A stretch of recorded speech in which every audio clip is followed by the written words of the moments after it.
Welcome to Rishikesh book club. Rishikesh book club में आपका स्वागत है। आज हम जिस बुक के बारे में डिस्कस करेंगे उसका नाम है the big leap. Big leap में हम जानेंगे ये अपर लिमिट प्रॉब्लम क्या है। अपर लिमिट प्रॉब्लम के बारे में जानने से पहले हमें उसके कुछ एग्जाम्पल देखने पड़ेंगे।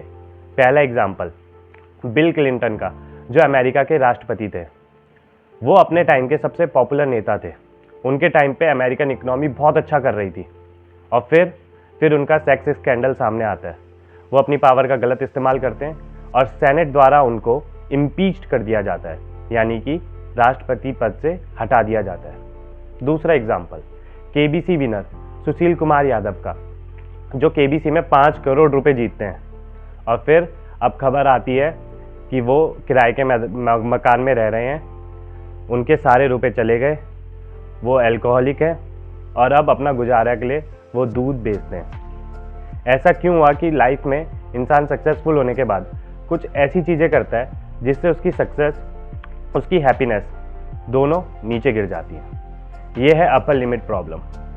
इसमें ऑथर कहते हैं कि हमारा एक लेवल होता है हैप्पीनेस और सक्सेस का, जिसकी कोई अपर लिमिट होती है और एक लोअर लिमिट होती है। जब भी हम अपनी सक्सेस या हैप्पीनेस का लेवल नीचे चला जाता है हमारी लाइफ में, तो हम कुछ ना कुछ कोशिश करते हैं वापस अपने कंफर्ट जोन में आने के लिए, जो कि नॉर्मल है।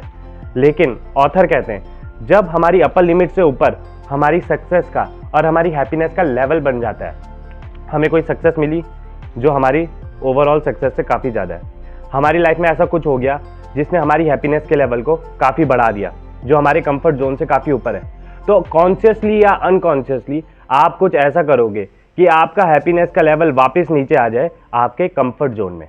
ये है अपर लिमिट प्रॉब्लम, कि आपकी हैप्पीनेस, आपके सक्सेस में कुछ अपर लिमिट है। अगर आप उससे ऊपर चले जाते हो तो कॉन्शियसली या अनकॉन्शियसली कुछ आप ऐसा करोगे जिससे आप वापस नीचे आ जाओ।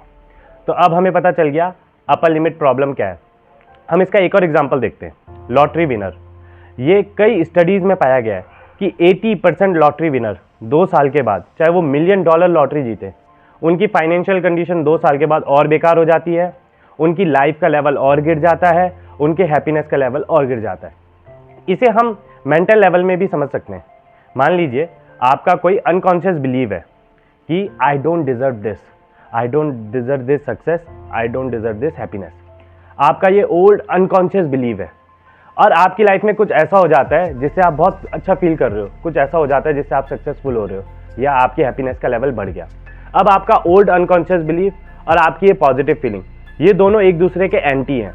या तो आपका ये ओल्ड अनकॉन्शियस बिलीव रह सकता है कि I don't deserve this happiness, I don't deserve this success, या आपकी ये पॉजिटिव फीलिंग रह सकती है। दोनों साथ में को एग्जिस्ट नहीं कर सकते।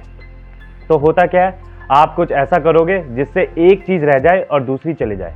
तो आप कुछ ना कुछ ऐसा करोगे जिससे वो पॉजिटिव फीलिंग कम हो जाए और आपका ओल्ड अनकॉन्शियस बिलीव कि आई डोंट डिजर्व इट वो रह जाए।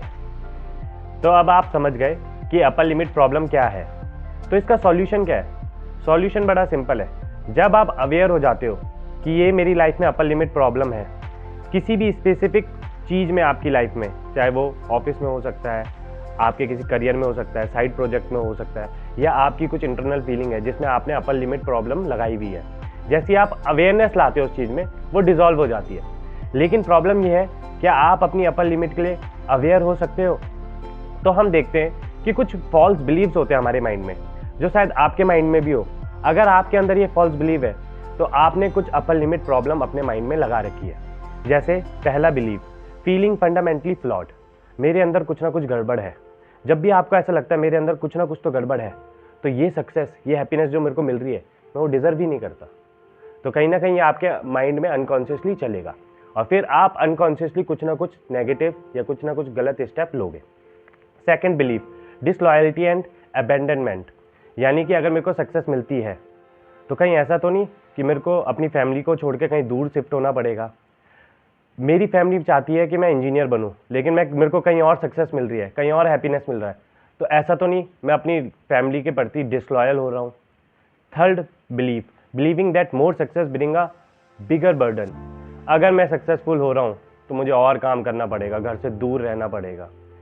फोर्थ बिलीव, क्राइम ऑफ आउटसाइनिंग, अगर मैं ज़्यादा सक्सेसफुल हो रहा हूँ, मैं ज़्यादा हैप्पी हो रहा हूँ, तो मेरे आसपास के लोगों को प्रॉब्लम होगी, मेरे को जेलसी फेस करनी पड़ेगी।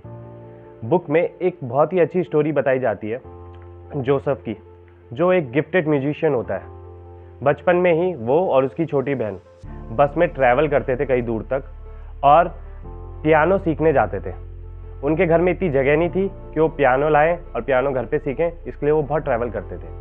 अनफॉर्चुनेटली जब उसकी बहन 10 साल की होती है, जोसेफ की बहन 10 साल की होती है, उसकी लुकीमिया से डेथ हो जाती है। तो उसका जो कमरा होता है वो खाली करना पड़ता है। उसका जो खर्चा होता है पियानो लेसन सीखने का, स्कूलिंग का, वो भी हट जाता है। तो उसके पेरेंट्स क्या करते हैं, जोसेफ के बर्थडे में एक पियानो खरीद के ला देते हैं, जिसे वो उसकी बहन के रूम पे रख देते हैं, क्योंकि रूम तो अब खाली हो गया था, जगह बन गई थी घर पे। और जिस दिन जोसेफ का बर्थडे रहता है उसकी आंखें बंद करी जाती है, उसे उस रूम में ले जाया जाता है और उसकी आंखें खोली जाती है। जोसेफ देखता है वाओ पियानो, वो वाकई बहुत खुश होता है।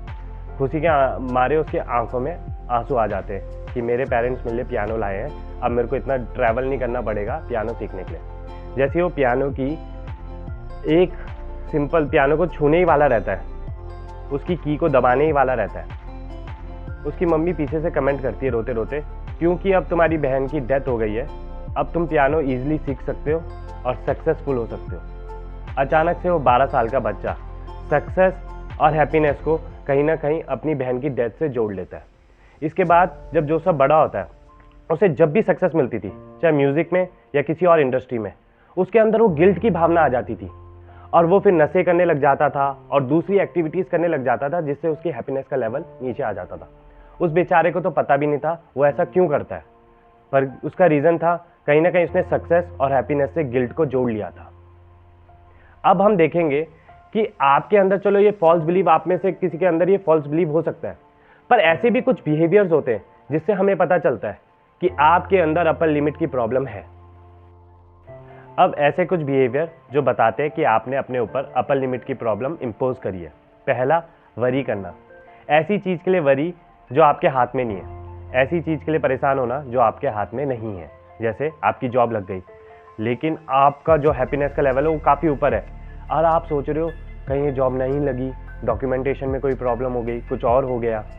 ऐसा वरी करना जो आपके हाथ में नहीं है, आपकी हैप्पीनेस और आपकी सक्सेस के लेवल को नीचे ले आता है। Second behaviour, criticism. जब भी आप पीठ पीछे किसी की बुराई करते हो तो आप अपने लाइफ में वो सारी पॉजिटिविटी को रोक देते हो। भले ही उस मोमेंट में जब आप दूसरे की बुराई कर रहे हो आपको अच्छा लगता है, लेकिन आप अपने लाइफ से सारी पॉजिटिविटी को निकाल रहे हो। Third behaviour, deflecting. अब ये डिप्लेट करना क्या है, डिफ्लेक्टिंग क्या है? मान लीजिए आपने कोई बहुत अच्छा काम किया और मैं आता हूँ और आपको अप्रिशिएट करता हूँ कि ये तुमने बहुत अच्छा करा, और बजाय उस अप्रिशिएशन को लेने के आप कहते हो अरे नहीं नहीं बहुत बेकार था, मैं इससे अच्छा कर सकता था, मैंने तो ये कर दिया वो कर दिया। बजाय उस अप्रिशिएशन को एक्सेप्ट करने के लिए आप उसको डिप्लेट कर रहे हो, वो पॉजिटिव चीज को आप अपने से दूर कर रहे हो। Next behaviour, argument. ऐसी चीजों को लेकर आर्ग्यूमेंट करना ना जो आपके हाथ में है और जो ना ही मैटर करती है, जैसे पॉलिटिकल ओपिनियन। ये पाया गया है कि अमेरिका में आज बहुत सारे फैमिली मेंबर एक दूसरे से इसलिए बात नहीं करते क्योंकि एक लिबरल पार्टी को सपोर्ट करता है तो दूसरा डेमोक्रेट, और ये एक अलग अलग पार्टी को सपोर्ट करते तो आपस में बात नहीं कर रहे। Next behaviour, not speaking significant truth to relevant people. ऐसी बात जो आपको दूसरों को बोलनी चाहिए लेकिन आप नहीं बोलते, जिसकी वजह से आपकी लाइफ में वो ड्रामा चल रहा है। ये कुछ बिहेवियर दर्शाते हैं कि आपने अपने ऊपर अपर लिमिट की प्रॉब्लम इंपोज की है। तो अब ये बिग लीप क्या है? ये बड़ी छलांग जोन ऑफ जीनियस में। ऐसी लाइफ जी रहे हो जब आप ऐसा काम कर रहे हो जो सिर्फ आपके लिए बना है। वो काम क्या हो सकता है? मैं आपसे एक क्वेश्चन पूछता हूँ, अगर आप पे पैसों की कोई कमी ना हो तो अब आप क्या काम करोगे? दूसरा क्वेश्चन, ऐसा क्या काम है जो आप 4-5 घंटे करते हो और आप बोरिंग या टायर्ड फील नहीं करते, उल्टा 4-5 घंटे बाद आपका एनर्जी का लेवल बढ़ जाता है, आपका सेटिस्फैक्शन का लेवल बढ़ जाता है? ऐसा क्या काम है? ऐसी लाइफ जीना जिसमें आप ऐसा काम कर रहे हो, ये जोन ऑफ जीनियस है। एग्जाम्पल लेते हैं, मान लीजिए आप इंजीनियर हो लेकिन आपको टीचिंग बहुत पसंद है, तो आपका जोन ऑफ जीनियस टीचिंग में है। तो इंजीनियर क्वेश्चन पूछेंगे तो क्या हम जॉब छोड़ दें? आंसर है नहीं। अगर आपका जोन ऑफ जीनियस किसी चीज़ में है, आपकी जॉब किसी और चीज़ में है, तो आप अपनी लाइफ में 1-1 घंटा उस चीज़ के लिए निकाल सकते हैं जो आपके जोन ऑफ जीनियस में आता है। कई बार लोग ऐसा काम करने से डरते हैं, उनके अंदर फियर रहता है, कहीं मैंने ये काम किया और मैं फेल हो गया, या मैंने ये काम किया और मैं उतना अच्छा नहीं करता हूँ जितना मुझे लगता है। तो ऑथर कहते हैं हाँ ये फियर आता है, ऑथर को भी ये फियर आता है। इस फियर को एक्नॉलेज करो और जो काम आपके जोन ऑफ जीनियस में आता है उस काम पे अपना और टाइम दो, अपना और एफर्ट दो। क्यों? क्योंकि जब आप वो काम करते हो आपके हैप्पीनेस का लेवल बढ़ता है और आप अपर लिमिट की प्रॉब्लम को क्रॉस कर जाते हो। आई होप आपको इस बुक की समरी अच्छी लगी होगी। ऐसे क्या पॉइंट्स है जो आपके साथ क्लिक करे, कमेंट सेक्शन में जरूर बताएं। धन्यवाद।